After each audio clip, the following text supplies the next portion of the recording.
श्री गणेशाय नमः।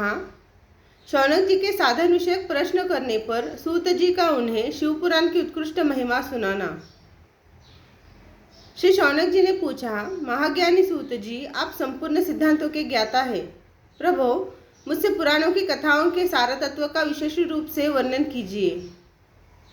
ज्ञान और वैराग्य सहित भक्ति से प्राप्त होने वाले विवेक की वृद्धि कैसे होती है तथा साधु पुरुष किस प्रकार अपने काम, क्रोध आदि मानसिक विकारों का निवारण करते हैं। इस घोर कलिकाल में जीव प्रायः आसु स्वभाव के हो गए हैं। उस जीवन समुदाय को शुद्ध दैवी संपत्ति से युक्त बनाने के लिए सर्वश्रेष्ठ उपाय क्या है? आप इस समय मुझे ऐसा कोई शाश्वत साधन बताइए जो कल्याणकारी वस्तुओं में भी सबसे उत्कृष्ट एवं परम मंगलकारी हो तथा पवित्र करने वाले उपायों में भी सर्वश्रेष्ठ पवित्रकारक उपाय हो। तात वह साधन ऐसा हो जिससे अनुष्ठान से शीघ्र ही अंतःकरण की विशेष शुद्धि हो जाए तथा उससे निर्मल चित्त वाले पुरुष को सदा के लिए शिव की प्राप्ति हो जाए।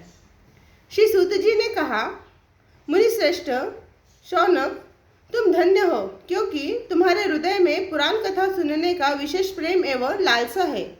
इसलिए मैं शुद्ध बुद्धि से विचार कर तुमसे परम उत्तम शास्त्र का वर्णन करता हूँ। वत्स, वह संपूर्ण शास्त्रों के सिद्धांत से संपन्न भक्ति आदि को बढ़ाने वाला तथा भगवान शिव को संतुष्ट करने वाला है। कानों के लिए रसायन अमृत स्वरूप तथा दिव्य है। तुम उसे श्रवण करो। मुने, वह परम उत्तम शास्त्र है शिवपुराण, जिसका पूर्व काल में भगवान शिव ने ही प्रवचन किया था। यह काल रूपी सर्प से प्राप्त होने वाला महान त्रास का विनाश करने वाला उत्तम साधन है। गुरुदेव व्यास ने सनत कुमार मुनि का उपदेश पाकर बड़े आदर से संक्षेप में ही इसका पुराण का प्रतिपादन किया। इस पुराण के प्रणय का उद्देश्य है कलयुग में उत्पन्न होने वाले मनुष्यों के परम हित का साधन। यह शिव पुराण परम उत्तम शास्त्र है। इसे भूतल पर भगवान शिव का वाग्मय स्वरूप समझना चाहिए और सब प्रकार से इसका सेवन करना चाहिए। इसका पठन और श्रवण सर्वसाधारण रूप है।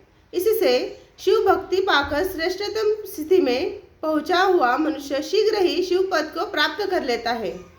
इसलिए संपूर्ण यत्न करके मनुष्यों ने इस पुराण को पढ़ने की इच्छा की है अथवा इसके अध्ययन को अभिष्ट साधन माना है। इसी तरह इसका प्रेम पूर्वक श्रवण भी संपूर्ण मनोवांछित फलों को देने वाला है। भगवान शिव के इस पुराण को सुनने से मनुष्य सब पापों से मुक्त हो जाता है तथा इस जीवन में बड़े बड़े उत्कृष्ट भोगों का उपभोग करके अंत में शिवलोक को प्राप्त कर लेता है। यह शिवपुराण नामक ग्रंथ 24,000 श्लोकों से युक्त है। इसकी 7 संहिताएं हैं। मनुष्य को चाहिए कि वह भक्ति, ज्ञान और वैराग्य से संपन्न हो। बड़े आदर से इसका श्रवण करें। 7 संहिताओं से युक्त वह दिव्य शिवपुराण परब्रह्म परमात्मा के समान विराजमान है और सबसे उत्कृष्ट गति प्रदान करने वाला है। जो निरंतर अनुसंधान पूर्वक इस शिव पुराण को बाँचता है अथवा नित्य प्रेम पूर्वक इसका पाठ करता है, वह पुण्यात्मा है। इसमें संशय नहीं है। जो उत्तम बुद्धि वाला पुरुष अंतकाल में भक्ति पूर्वक इस पुराण को सुनता है, उस पर अत्यंत प्रसन्न हुए भगवान महेश्वर उसे अपना पद मतलब अपना धाम प्रदान करते हैं। जो प्रतिदिन आदर पूर्वक इस शिव पुराण का पूजन करता है, वह संसार में संपूर्ण भोगों को भोग कर अंत में भगवान शिव के पद को प्राप्त कर लेता है। जो प्रतिदिन आलस्य रहित हो रेशमी वस्त्र आदि के वेष्टन से इस शिव पुराण का सत्कार करता है, वह सदा सुखी होता है। यह शिव पुराण निर्मल तथा भगवान शिव का सर्वस्व है। जो इहलोक और परलोक में भी सुख चाहता हो, उसे आदर के साथ प्रयत्न पूर्वक इसका सेवन करना चाहिए। यह निर्मल एवं उत्तम शिव पुराण धर्म, अर्थ, काम और मोक्ष रूप चारों पुरुषार्थ को देने वाला है। अतः सदा प्रेम पूर्वक इसका श्रवण एवं विशेष पाठ करना चाहिए। पहला अध्याय पूर्ण हुआ।